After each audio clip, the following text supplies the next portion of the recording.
Hey folks, Mike, and wanted to go over something that was fresh on my mind, and that is dealing with unsuccessful hunts.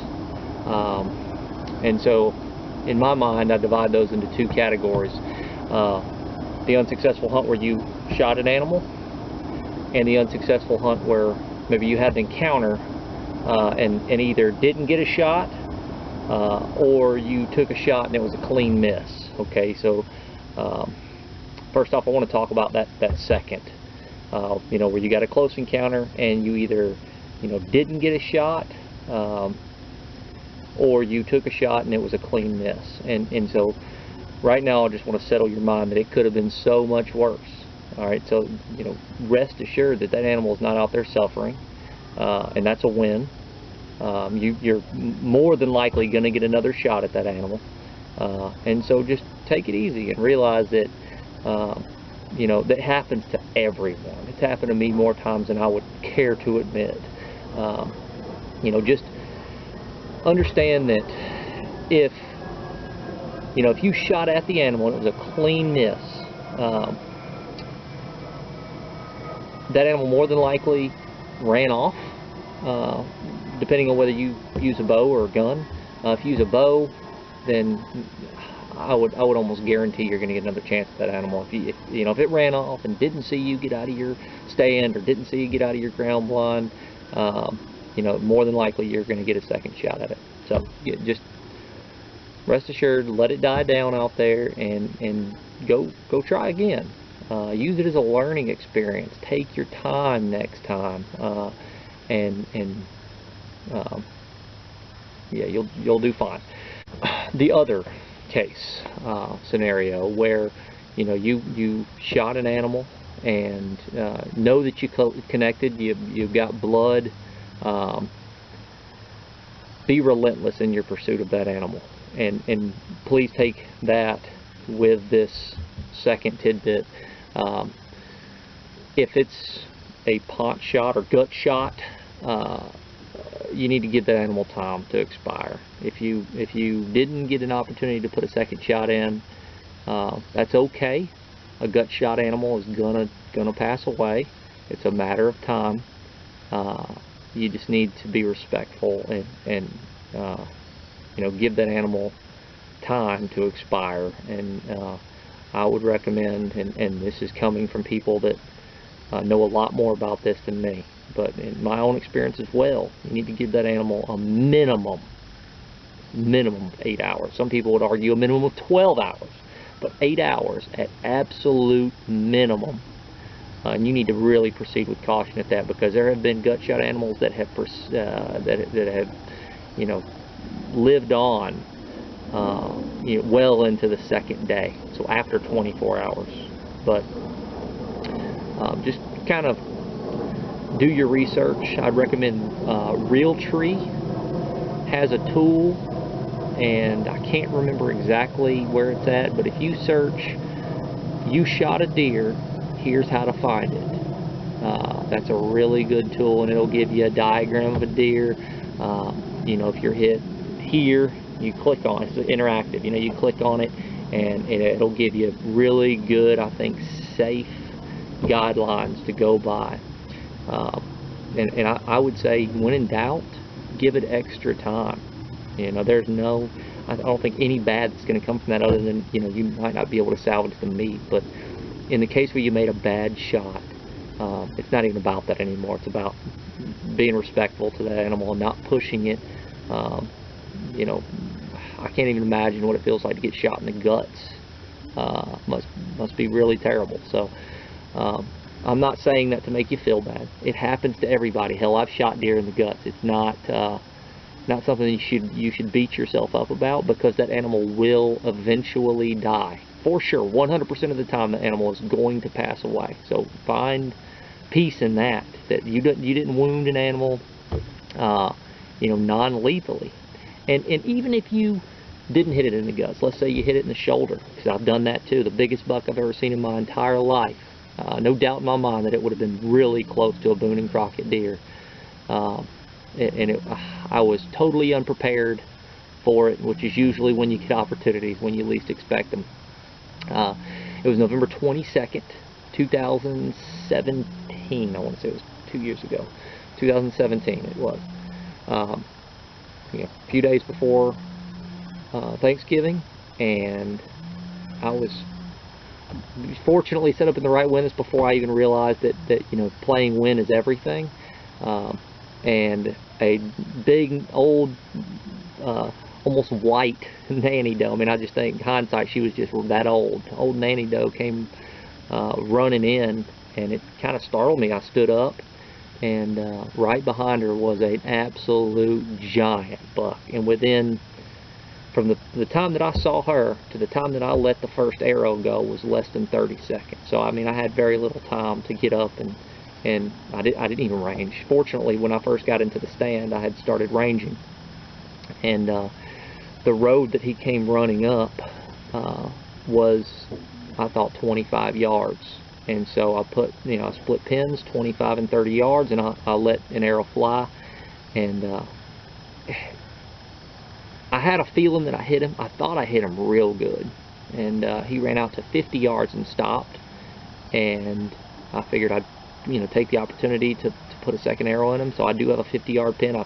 I did range him. He was exactly 50 yards, and so I put the 50-yard pin on him, took my time, and I let an arrow go, and I hit him square in the shoulder, and I heard it, man. It was loud, you know. I didn't know at the time that I hit him in the shoulder. I thought I hit him really good, and he ran out to about 100 yards and parked, and I could see from where I was at. I videoed on my phone, poor video footage, but I mean, you could see this massive rack. Yeah, he was pouring blood out of his side. I was like, go down, go down, go down. He's, you know, limped away on 3 legs, and we never found that deer. I got a dog out there, and I searched it, you know, for weeks. I'd go sit in that stand and get down halfway through my hunt, and I couldn't accept that I'd not killed that deer, and swore up and down I'd never see a deer that big again. And it may very well be true, but it hasn't stopped me from getting back out there, because the truth is, there are so many deer in the woods, you know, that you just have to move on. It's a part of hunting, and I will tell you that experience has made me grow so much as a bow hunter. And I even still make mistakes. I'm not perfect, but it's in those moments that you get the best lessons. You know, there's a reason I remember the date so vividly. I mean, it's like it was yesterday. And every time a deer walks out, that makes me, you know, really focus on the things that I've trained. You know, because all your fine motor skills are going to go out the window. I was told by an old man, if you don't get the jitters when a deer walks out, then you probably don't have any use in the woods anymore. And I don't know about that, but I get just as excited when a doe walks out as a buck. I mean, it's something that still happens. You know, and I've not by no means you know, an expert hunter or anything like that, but I've got, you know, a lot of time in the woods, years and years and years in the woods, and so just try to see the positive in the experience, whatever it may be, whether you connected with an animal, you know, fatally or non-fatally. It happens. I will say with that, if you connected with an animal, be relentless in your pursuit. After giving that animal the proper amount of time, you know, try to make a good judgment call on where you hit the animal. That's a great thing about videoing, is it's a tool to help you recount, because your memory will fail you. You know, when an animal walks up, you take the shot. I mean, it happens so quick most often that it's hard to recall exactly how it occurred. You know, people that are searching with you may ask you, was it here, was it here? You know, and you start second guessing yourself. So having that backup video footage that you can look at is nice, but definitely don't you know, salvage your opportunity at the expense of videoing. You know, I wouldn't recommend that at all. Try to calm down and focus on the after shot. You know, what did the deer do? Did it kind of arch its back up and kind of go off real slowly, or did it take off like a bat out of you know where? You know, was it the initial impression, in my experience at least, the initial impression of where you hit the deer is most often going to be right, or pretty close to right. If you felt like it was a bad shot, it was probably a bad shot. If you felt like it was a good shot, I mean, it probably was a good shot.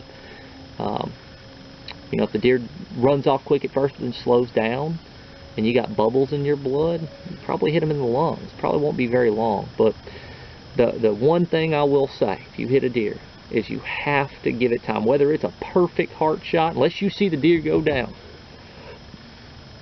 you know, or you've got, even if you got bubbles in the blood, I mean, a single lung hit deer can live for some time. I mean, eventually it's going to pass away in my experience. But unless you see the deer go down, you need to just stay in your stand, hang out, and give it time. I know it's hard to do, you know, being excited, but your chances go way down if you go in and push an animal before it's had time to expire. So with that being said, I hope that helps.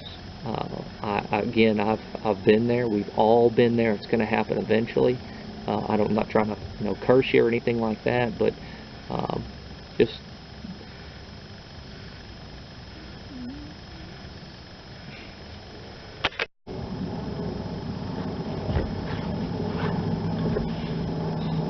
just try to focus on the things that you can control, and not so much on the things that you can't control, because it'll drive you crazy.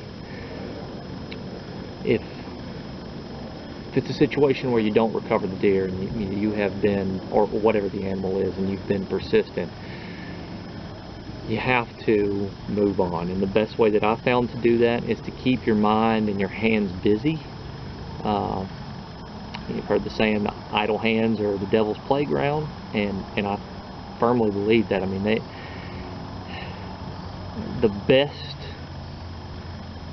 cure for, you know, hunt depression, if you will, I don't know that's the thing, but there should be a diagnosis, is to get back out there and experience more of it. I mean, I'm speaking from experience here. If you will just go sit in the stand and just stick with it, and leave your comments and stories below, and let me know if I can be of any help. You guys have a good day.